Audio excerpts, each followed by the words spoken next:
Midnight Runners is a 2017 South Korean action comedy film directed by Jason Kim and produced by Kim Jae-jong under Movie Rock. In the opening scene of the film, Ki-jun and Hee-yeol, along with a large number of other students, are seen in a school gym getting ready to enroll at Korean National Police University. As soon as they say goodbye to their parents, they rush to a different hall in the building to get their hair trimmed. The first day at Police Academy is never easy. Following a brief introduction by Professor Young, Captain Yoo-hee summons the entire squad to the field for a series of drills. No matter the time of day, every single student is consistently training. The food they are given isn't very good, and that's on top of the terrible instruction. Hee-yeol couldn't care less about devouring the food, but Ki-jun gripes about the tiny portion. During lunch, Ki-jun grabs some of Hee-yeol's sausages off his plate. Later in the day, they get their measurements taken and also make fun of each other. The friendship has started.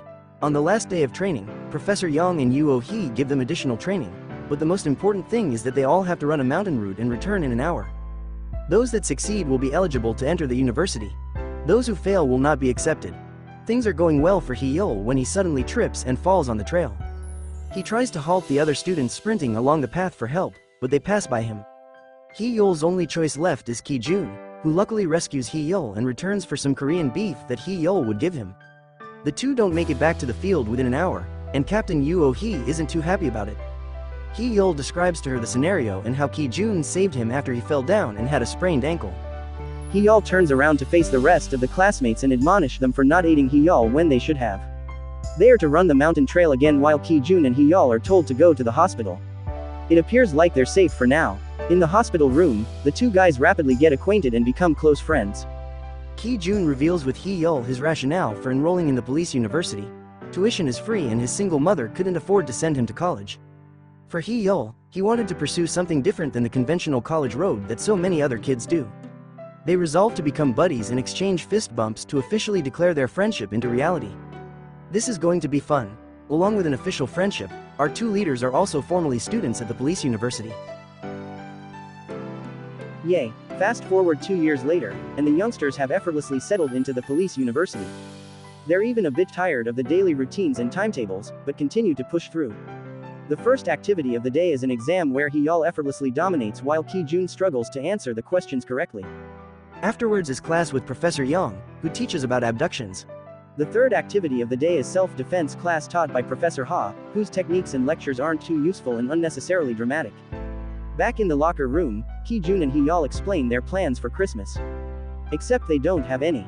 A classmate of theirs named Jae-ho approaches the two boys and teases them by presenting a picture of his girlfriend on his phone. Unlike Ki-jun and Hee-yeol, he has a girlfriend, and he's going to spend time with her throughout the holiday. The two boys grow a little resentful and even envious. They eventually manage to convince Jae-ho to confess to them how he met his fiancée. The two males intend on doing the same thing as Jae-ho did and expect to find their luck at the same club that Jae-ho met his fiancée. They prepare for the big day and take some clothes from Jae-ho to make a nice first impression. Ki-jun and Hee-yeol have everything figured out, but they have to go through Professor Young first. Instead of condemning the pupils for seeking a day off, he lets them go so they can find themselves a girlfriend. So our two leads set off and got on the bus bound to Gangnam, of course, without almost missing a task. When they arrive at the same club where Jae-ho met his girlfriend, it's a totally new world for them. They're attracted by everything, from people dancing on the dance floor to even the celebrities who are at the club. Ki-jun and Hee-yeol even try to approach some girls, but it's no use. These gals are all taken or aren't interested. One female in particular questioned why Ki-jun would want to become a police officer. He won't make any money off of that job. The night ends horribly for the two youngsters. They have little luck in dating or with life in general and even become skeptical as to whether being at the police university is really meant for them. To cheer themselves up, Hee-yeol and Ki-jun plan to go to an internet cafe where they'll play some Overwatch. Shouldn't be too bad, right? On their way to the internet cafe, they stroll past a female talking on the phone. The males readily become attracted and intrigued with the girl, and they follow her as she walks to her destination. God is giving us one last chance. But things become nasty when the girl is suddenly taken into a van that rushes away. Ki-jun and Hee-yeol try to run after the van, but their legs can only take them so far. They phone the police to report the kidnapping, but the police can't seem to find the van in their registry. So the two lads race to the police, knowing that time is running out and they must save the girl as soon as possible before it's too late. The missing people section from the police station is busy with another case, so they won't be able to start on the kidnapping case. As Ki-jun and Hee-yeol were taught at the university, the 7 hours after a girl is taken is the most essential time. Any more time after that will be too late. Ki-jun and Hee-yeol decide to return to the crime to see if they can uncover any evidence. At the scene where the kidnapping took place, they find the bag of spicy rice cakes that the girl was carrying with her before she got snatched. Since spicy rice cakes go mushy rapidly, the girl must have bought them from a food stand or store near her apartment. Hee-yeol and Ki-jun visit numerous stores that offer spicy rice cakes in hopes of identifying the one that the girl had bought hers from. Meanwhile, the girl wakes up to find herself in the moving van, surrounded by a few guys. One of the guys is in talks with another person about money and asks for $500 in exchange for the female. No. After repeated attempts, the two males have no success in determining whose store the female had bought spicy rice cakes from. They even explore contacting Professor Young at one point for help but stop themselves from going through with it, frightened of how he would respond. Ki-jun and Hee-yeol are close to giving up, but they visit one last food stall just in case. Luckily, the food shop they visit is the same spot that the girl had bought her spicy rice cakes from. Yes. Although the owner doesn't know who the girl is, she does recall meeting the girl once at a 7-Eleven down the street and even observed her departing from the basement of a building near the 7-Eleven store. Our two university students head over there owing to the modest hint. When they arrive at the building, Hee-yeol quickly realizes what the basement of the building goes to. It's an ear cleaning salon where the female personnel there clean your ears for you. If either of them are found entering the salon, they'll get into major difficulty and be expelled by the institution. After playing a game of rock, paper, scissors, Hee-yeol is compelled to enter the basement as Ki-jun waits outside to maintain watch. Hee-yeol does his best to keep focused while getting his ears cleaned by one of the female employees. Meanwhile, Ki-jun fills himself up with some ramen and his favorite dish, sausages, in the 7-Eleven next to the building Hee-yeol is in. However, he panics when he sees a police car approach the basement of the building and ends up having to distract them to save Hee-yeol. Ki-jun's strategy works as the two police officers chase him down the street. Phew, Hee-yeol is safe for now. Hee-yeol shares with the girl cleaning his ears details about the kidnapping incident and hopes that she'll know who the girl who got kidnapped was. Since the girl worked at the ear cleaning salon, someone from the salon must at least recognize who the girl is after a description from Hee-yeol. The female employee immediately recognizes who it is that he's speaking to. It must be Eun-young. We find out that Eun-young has been living with her pals since running away from home. Hee-yeol learns the address to that house from the female employee before leaving the salon. The two boys head to the address that they were provided. They're led to an apartment and talk to the young man who opens the door. Eun-young has been kidnapped and supposedly lived at this apartment unit. Thus, they've come to ask some inquiries. The young man immediately figures out what's going on and flees the apartment unit through the back window. Ki-jun and Hee-yeol split up to pursue after him. Hee-yeol approaches the man first and employs the same self-defense tactics that he was taught at the police university on the young man. It turns out that it actually works and can be useful. After demanding information on Eun-young from the man, our two police students discover that he had sold Eun-young off to another man named Gun-ho in exchange for some cash. They hang onto a business card handed to the young guy by Gun-ho and tape the young man to the wall so he won't be able to escape or move. Hee-jun and Hee-yeol's next plans are to return to the apartment unit and to speak to the rest of the girls living in that unit to get further information. Hee-jun and Hee-yeol have an intense and melancholy chat with the two other girls residing in the same apartment unit. The two girls met Eun-young in a runaway shelter a year ago after she had escaped from her harsh parents. One of the females breaks down into tears when Hee-yeol informs them that Eun-young had been kidnapped. But they tell the girls that they'll find her, and when they do, they'll contact the girls to let them know, so the chase continues. Our two soon-to-be cops hold a serious debate about human trafficking when they ride a taxi to Gun-ho's restaurant, as mentioned on his business card.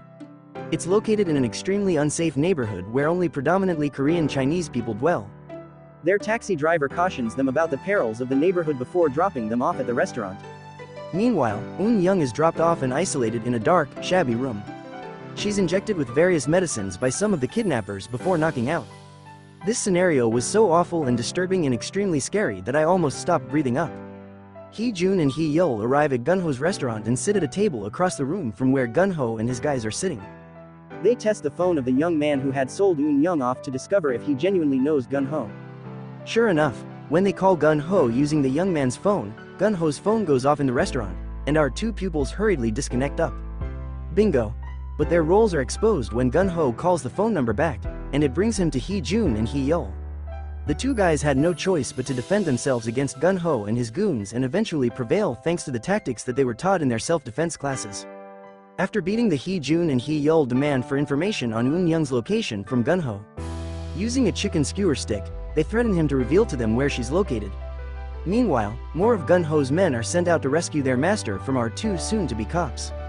No, Gun-ho ultimately leads the two guys to a mysterious building where all of the girls they've kidnapped are housed. Hee-yeol rushes up to the rooms initially and discovers a number of the females, trapped in their individual quarters and damaged from the awful mistreatment that the kidnappers had been working on them.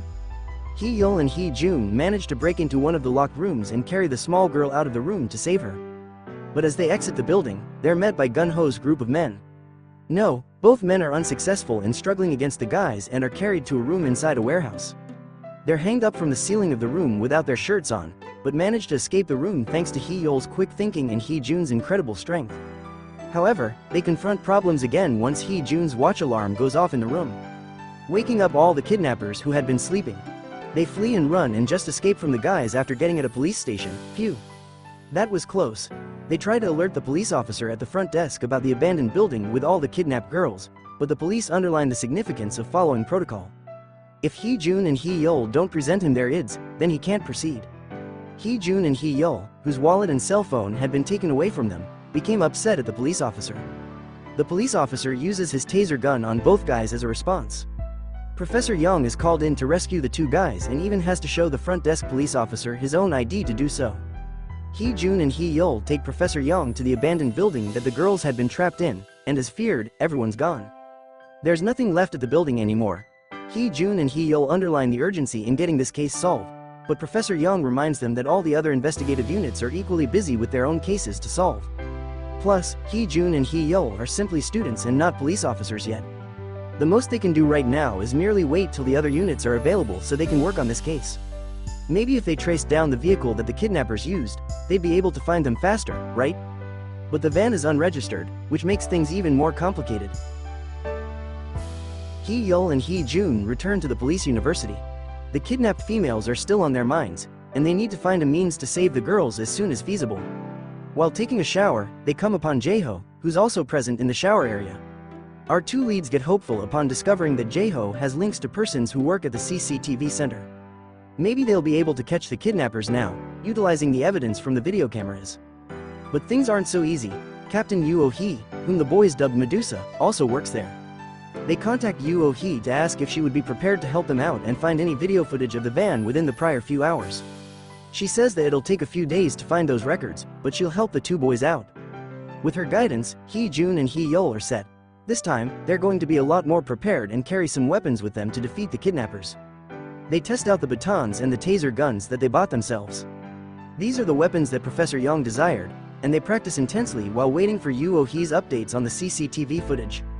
Meanwhile, Gun-ho and his crew continue to go on with their filthy and cruel practices on the girls and removing their eggs to sell them to infertile couples. Hee-jun and Hee-yeol receive an update from Yoo-oh-hee on the whereabouts of the van that was last recorded on CCTV. She informs them where the van was last spotted traveling as well as the name of the fertility clinic that the kidnappers run.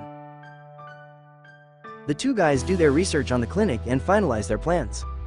They're going to save the girls in 2 days. Fast forward 2 days, and it's the day. All the small girls are rounded up to the clinic while Hee-jun and Hee-yeol also prepare to head to the clinic. Eun-young is one of the very first victims to be picked to be operated on. A couple is interested in buying her eggs so that they can have a kid of their own. But Hee-yeol and Hee-jun won't let that happen so easily and soon. They fight against the same group of fellas that they had fought and lost to earlier, except this time, they win.